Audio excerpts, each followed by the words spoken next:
capítulo 2 e o versículo número 10 do livro dos Juízes diz que uma geração inteira morreu e uma geração nova se levantou sobre aquela congregação. E essa geração que se levantou após a morte dos seus pais foi uma geração que não conhecia o Senhor. E o erro, o pior pecado de uma geração, o pior pecado de uma casa é quando aqueles que estão ali não conhecem a Deus. E nós nos reportamos uns anos atrás, quando Deus tira o povo da escravidão da terra do Egito. Nós observamos que Moisés foi chamado por Deus para liderar aquela nação, para conduzi-los do meio do deserto em direção à terra que Deus tinha preparado para eles desde os tempos antigos. Moisés foi um líder excepcional. Moisés foi um líder de excelência. Tudo que ele fazia, nós ouvimos essa palavra aqui, ele fazia com cuidado e excelência na presença do Senhor. Nós vamos perceber que quando Deus coloca o rebanho na sua mão, Ele ama aquele rebanho de forma incondicional. Como assim? Se você se lembra de um determinado momento, quando Deus está revoltado com a nação por causa de pecado e desobediência, Deus chega para Moisés e diz assim: Moisés, eu vou fazer de você uma grande nação. Eu vou fazer de você uma nação poderosa. Eu vou aniquilar todo esse povo e a minha descendência vai ser a partir da tua vida, Moisés. Só que Moisés, ele tinha cuidado com a congregação do Senhor. E ele vai conversar com Deus e vai fazer algo que nenhum de nós teria coragem de fazer. Ele vai falar com Deus em audiência e diz: Senhor, é o seguinte, o Senhor tirou esse povo lá do Egito. O Senhor me tirou lá de onde eu estava para conduzir esse povo no deserto. Passei poucas e poucos caminhando com eles no deserto. E agora o Senhor fala que vai matá-los aqui. Isso eu não aceito. Senhor, o que as outras nações vão dizer? Que o Senhor, o Deus Todo-Poderoso, tirou o seu povo lá do Egito para matá-los no deserto. Se for para fazer assim, risca o meu nome do teu livro, porque eu não quero, eu não aceito isso. Se o Senhor resgatou o seu povo lá da escravidão, conduza eles para o caminho da excelência, conduza eles e planta eles na terra prometida. Se não for fazer isso, pode riscar o meu nome. Moisés vai ouvir a resposta de Deus dizendo para ele, falou: tudo bem, eu não vou te perder, eu fico com esse povo, mas eu não te perco. Vamos continuar a caminhada. Moisés foi um líder que amou o seu rebanho, e isso causou uma sequência de sentimentos na nação. É claro que alguns dos mais velhos queriam a presença que Moisés tinha, queriam a unção que Moisés possuía. Só que dois ficaram apaixonados por Moisés e seguiram eles como exemplo. Esses dois jovens, Josué e Caleb, se encantaram com a forma que Moisés conversava com Deus, se encantaram com a intimidade que Moisés tinha com o céu e com Deus Todo-Poderoso. E nasceu neles o desejo no coração: eu quero ser igual a ele. Eu vejo ele como um referencial para mim. Moisés foi o referencial daquela geração. O povo vai adormecendo. Moisés está agora com a idade de 120 anos. E Deus o chama para dormir. Deus já tinha escolhido alguém que seguiria os passos de Moisés. De todos aqueles homens que acompanhavam o ministério terreno do grande líder, aqueles jovens estavam no meio. Josué e Caleb viram coisas que os outros não viram. Josué e Caleb, por seguirem a presença, a unção que estava na vida de Moisés, viram coisas extraordinárias que outros jovens da sua época não viram. Aleluia. Porque eles andaram com quem os outros não andavam.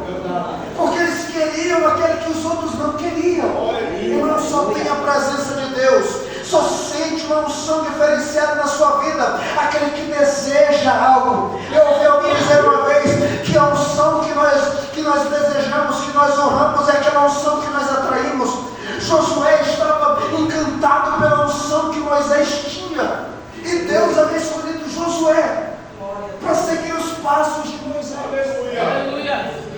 Imagina aquela congregação imensa.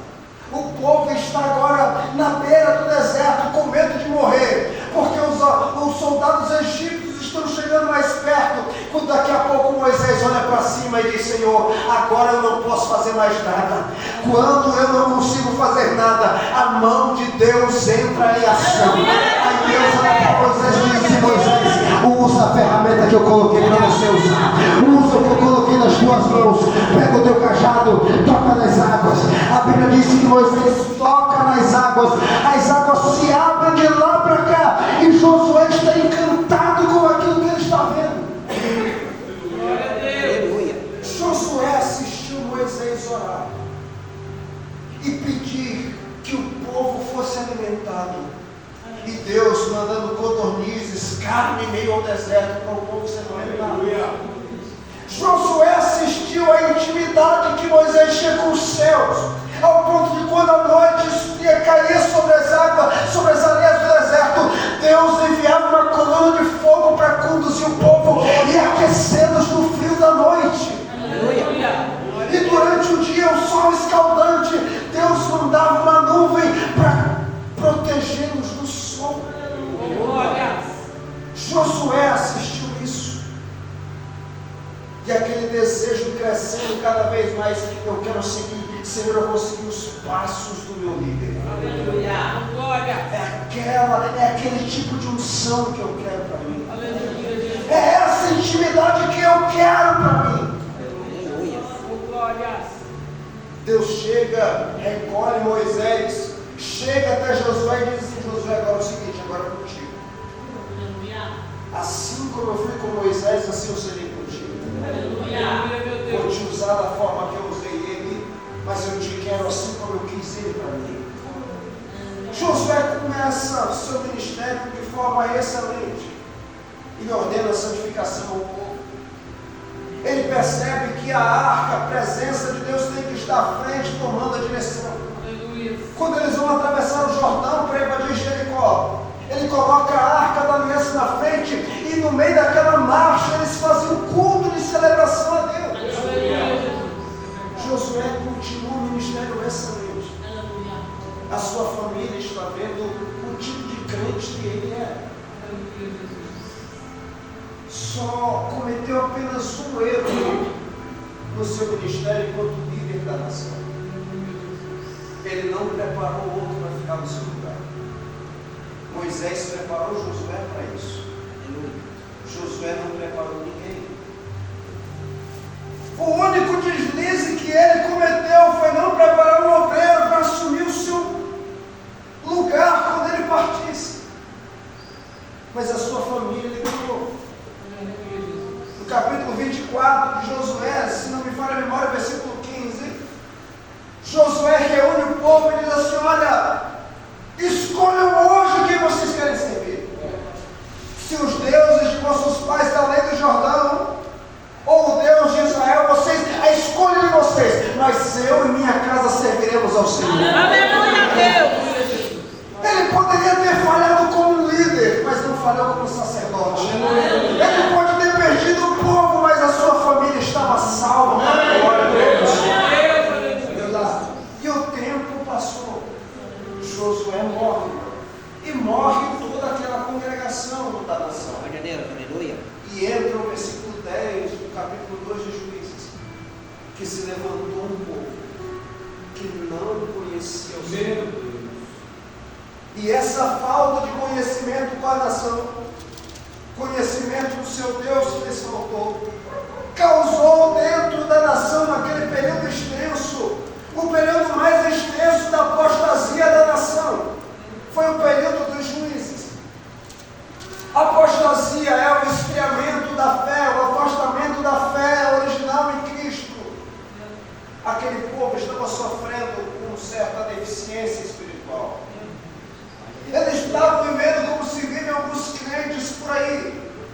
Senhor.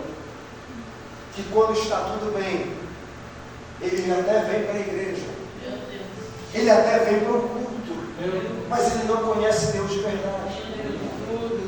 E por ele não conhecer Deus de verdade, as coisas vão se apertando. E quando ele percebe que ele está passando na maior provação da sua vida, aí ele lembra-se de Deus. Sim, E vai aleluia. clamar a misericórdia. E Deus, que é Pai, que é infinito na sua misericórdia, Ele envia alguém, Ele levanta alguém para trazer aquela pessoa de volta para a sua presença. Foi isso que aconteceu com a nação de Israel. No período dos juízes, nós vamos ver, Deus levantou 13 juízes na nação, porque o povo se desviava e Deus tinha que levantar alguém para castigar aquele povo. Eles clamavam misericórdia, Deus levantava um Salvador, Deus levantava um libertador. Aquele povo reconciliava com Cristo, reconciliava com Deus, Deus os abençoava de novo, e mais uma vez eles esqueciam do Senhor, e isso se tornou um ciclo vicioso para eles. O pior momento de uma nação, de uma geração, de um povo, é quando nós nos acostumamos com aquilo que é sagrado. É verdade. Aquele povo acostumou com a sua forma de viver, porque eles sabiam, Deus vai nos abençoar, Deus vai nos livrar dos nossos inimigos, Deus vai curar os nossos filhos, Deus não vai deixar faltar nada na nossa dispensa. Então a gente não vai para o culto hoje, só um dia não faz diferença, só esse mês se a gente não vai, que não tem problema nenhum. E daqui a pouco eles não lembram mais nem que dia que tem culto. Daqui a pouco vai chegar um momento que ele não lembra mais nem que hora que começa a oração na igreja. E eles estão desviados e não perceberam. E começa a coisa a apertar de novo. Porque, irmão, quando nós estamos com Deus, nós não podemos ter nada, mas nós temos tudo, porque temos a presença do Todo-Poderoso. Mas quando nós temos tudo e não temos a presença de Deus, nós não temos nada, porque nada vale se não tiver a presença de Deus no meio.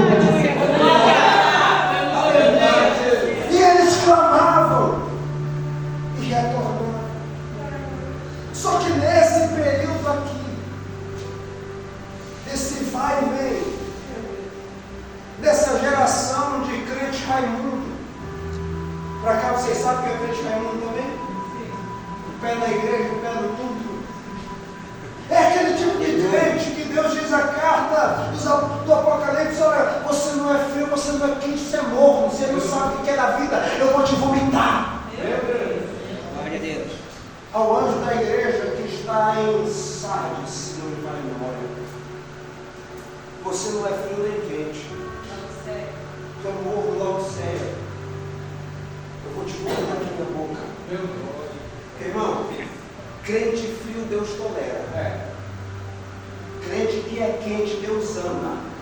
Mas aquele que não sabe o que é da vida, nem a gente gosta. Porque uma hora ele estava, nossa, que culto abençoado, daqui a pouco ele era com ela, por que não acaba logo isso? Eita, Jeová! O crente indeciso. É verdade. Meu Deus. A nação estava vivendo esse momento. Meu Deus. Eles queriam bênçãos, Meu Deus. eles queriam vitória, mas eles não queriam Deus que abençoe, o Deus que dá vitória. Aleluia. Eles queriam viver a sua vida da maneira que eles bem entendessem, e que Deus era obrigado a guardá-los a si mesmo. E não é assim. É verdade. Deus nos ama, Deus nos protege, Deus nos abençoa, mas quando estamos debaixo do padrão que Ele exige para nós vivermos. Aleluia. E nesse período, a Bíblia diz que tinha uma família simples, pequena, e que uma terceira pessoa entrou no seio dessa família, daquele casal. E essa terceira, que não foi convidada a estar ali, se achou grávida. Engravidou, deu à luz um menino e deu o nome dele de Jefté. Só que aquele pai de família chamado Gileade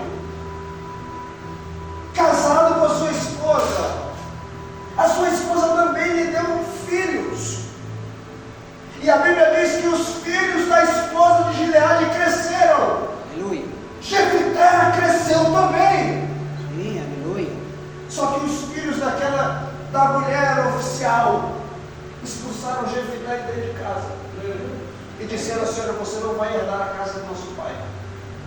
Você pode ser filho dele, mas não é filho da nossa mãe. Você é filho de uma mulher estranha, então você não vai ter parte conosco na herança do nosso pai.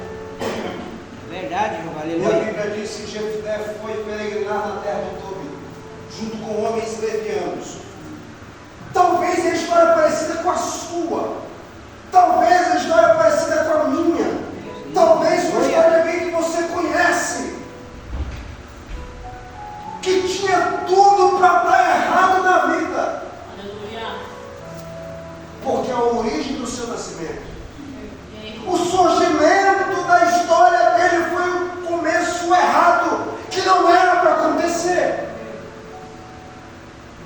Só que a Bíblia destaca algumas coisas de Jefté.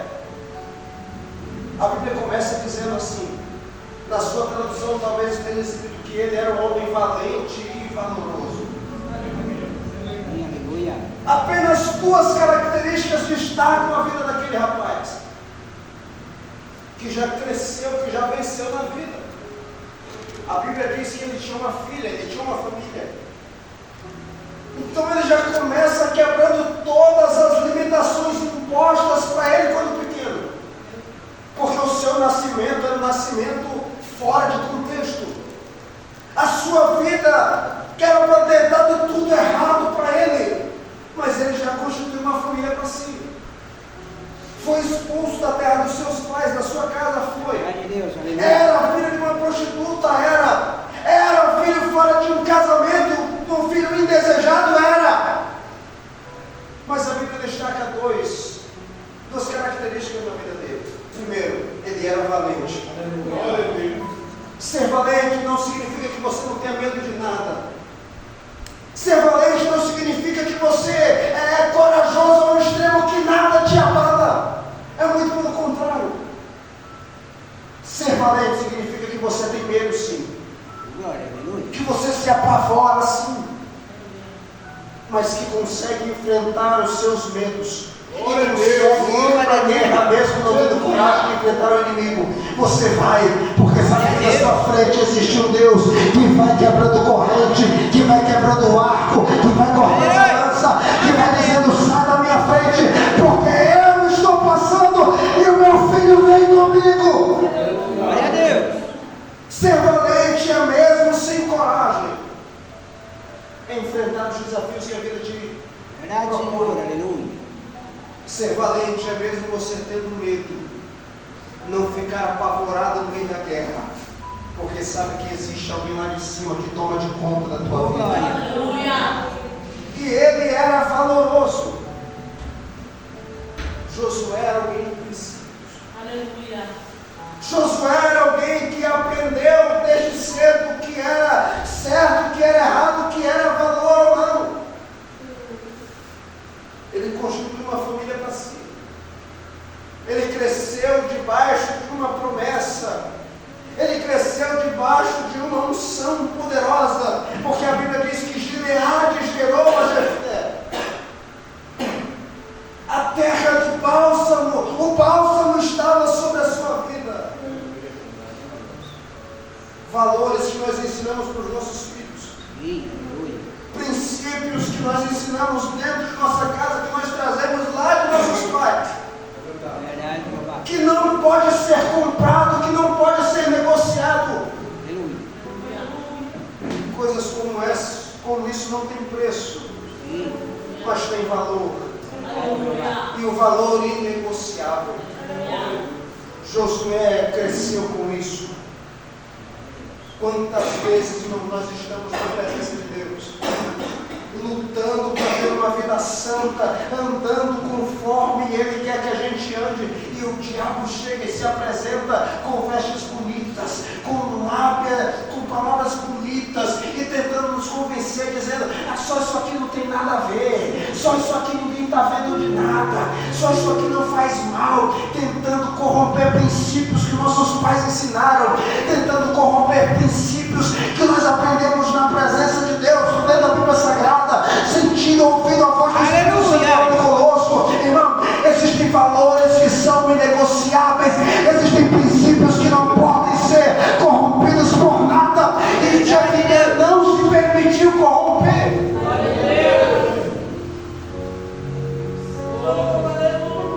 Jefité talvez passou por momentos de pensar em abandonar tudo aquilo.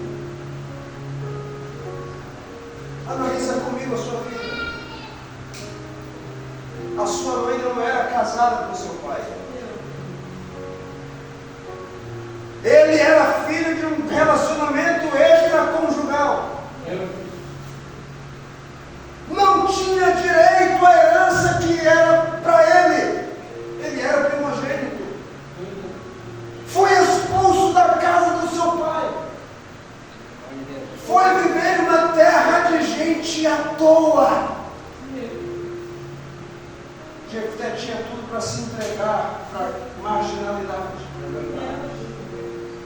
Josué, ou Jefté, tinha tudo para viver a sua vida como um leviano. Só que ele estava debaixo de uma missão. Ele estava debaixo de uma graça. Sabe o que eu descobri? Que a nossa origem não importa. Porque se nós nascemos lá no buraco, lá no meio do mato, foi porque Deus quis que nós nascêssemos lá. Se nós nascemos no palácio, foi porque Deus quis que nós nascêssemos lá. A nossa origem não importa. O lugar da nossa origem terrena que não tem valor nenhum para Deus. Porque se uma coisa eu aprendi nessa vida é que para Deus não importa se nós temos dinheiro ou não. Para Deus não importa a nossa classe social ou não. Para Deus não importa se nós somos preto, branco, amarelo, pato, não interessa nada disso. O que importa para Deus, o que comove o coração de Deus, é se nós estamos dispostos ou não de ser usados por Ele nessa geração. Irmão, se você estiver disposto a ser usado por Ele, não importa se você nasceu lá no meio do mato, lá no meio do nada, se ninguém sabe nem o nome da cidade que você nasceu, isso não interessa. Se você estiver disposto a ser usado por Ele nessa geração, pode ter certeza que o lugar que você nasceu, ninguém pode conhecer, mas todos vão ver onde Ele vai te colocar, onde Ele vai te levar, porque existe uma unção sobre a sua vida. Aleluia. Jefté não se entregou às palavras que os outros diziam: você é filho de uma meretriz. Talvez alguém dizia: Jefté, você não tem direito a ter uma história bonita, porque você nasceu de uma prostituta. Mas a Bíblia destaca que Jefté era um homem valente e valoroso. E Gileade gerou a Jefté. Sabe o que eu entendo aqui?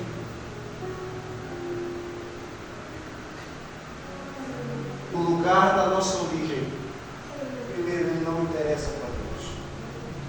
Não faz diferença nenhuma. Nós lemos na Bíblia que Deus ele escreve primeiro o futuro para escrever o presente e o passado. Deus escreve primeiro a nossa linha de chegada antes de escrever o nosso ponto de partida. O salmista Davi, no Salmo 139, ele diz que os olhos do Senhor viram ele quando ele estava em substância ainda informe.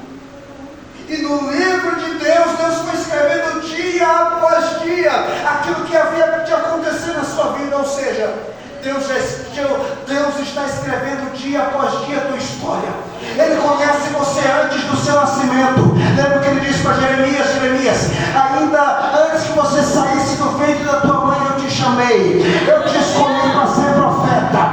Você nem tinha nascido, mas aqui em cima já estava dizendo: olha lá o profeta, olha lá meu filho, olha lá o meu servo, olha a história que eu vou escrever para a vida dele. Glória a Deus!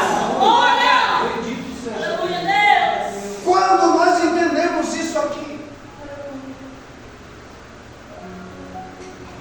primeiro, que a origem não importa para Deus.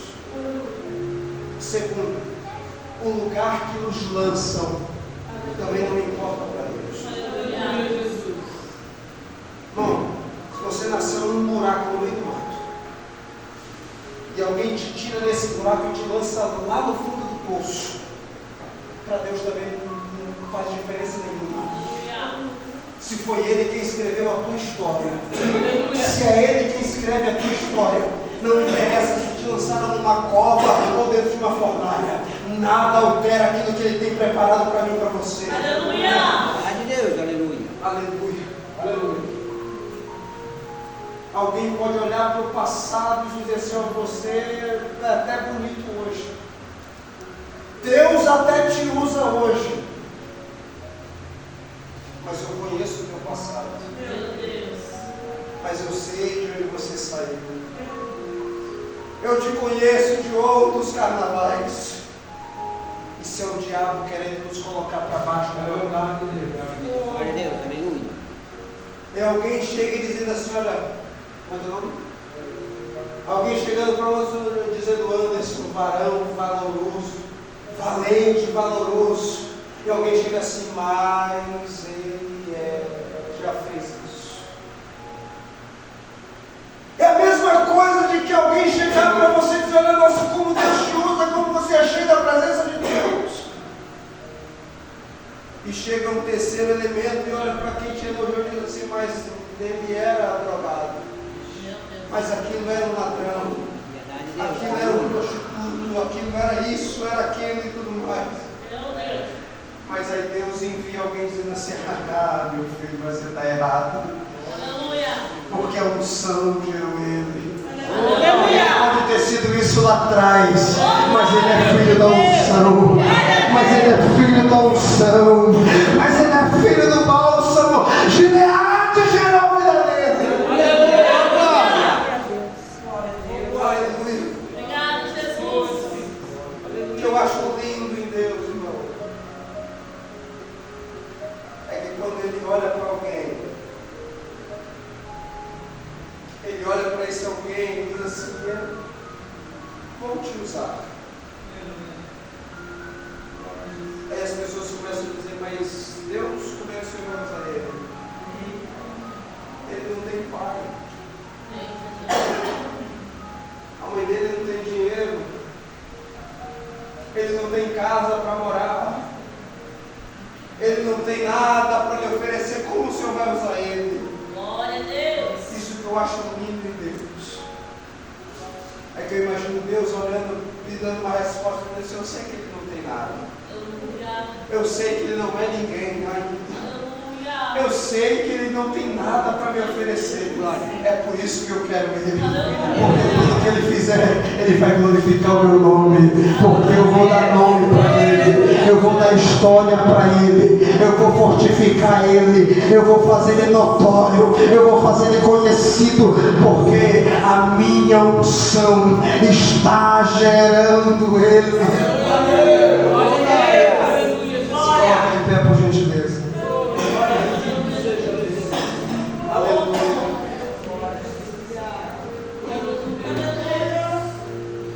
Jefité era um homem valente e valoroso. Glória a Deus. E a unção gerou Jefité. Quero que você grave isso. Eu vou repetir. Quero que você grave essa palavra. Ser valente não significa que você não tenha medo. Ser valente significa que mesmo com medo, você enfrenta os desafios que aparecem na sua frente. Ser valoroso significa que você não vende os princípios e valores que te ensinaram na sua infância. Glória a Deus. Pode passar o tempo que for, nada muda aquilo que você é por dentro. Nada tira aquilo que foi implantado dentro da sua mente. Se existe uma promessa para a sua vida, se existe uma promessa para a minha vida, para a nossa vida, pode ter certeza que vão lembrar do nosso passado, que vão tentar nos acusar, vão tentar mexer, cavucar o passado e lá nos acusar lá da nossa origem. Mas lembre que para unir, Deus não se importa do lugar onde nós saímos. O que importa é onde Ele vai nos colocar. Quando os anciãos chegaram a Jefité, A Bíblia diz que eles chegaram para resgatar Jefité das terras de Tobi. Porque eles diziam assim: hoje, isso é a palavra minha. Os anciãos chegaram para Jefité dizendo: hoje nós entendemos que Deus te chamou para ser o nosso líder. Deus te chamou para ser o nosso capitão. Então não nos importa mais se você é filho de uma prostituta. Não importa mais se você não tem o nome do seu pai. Nós sabemos que Deus te chamou para ser grande. Nós aceitamos que Deus te chamou para ser poderoso. Então vem, seu nosso capitão, nos livra das mãos dos nossos adversários. Feche seus olhos por gentileza. Eu quero abençoar a sua vida nessa noite.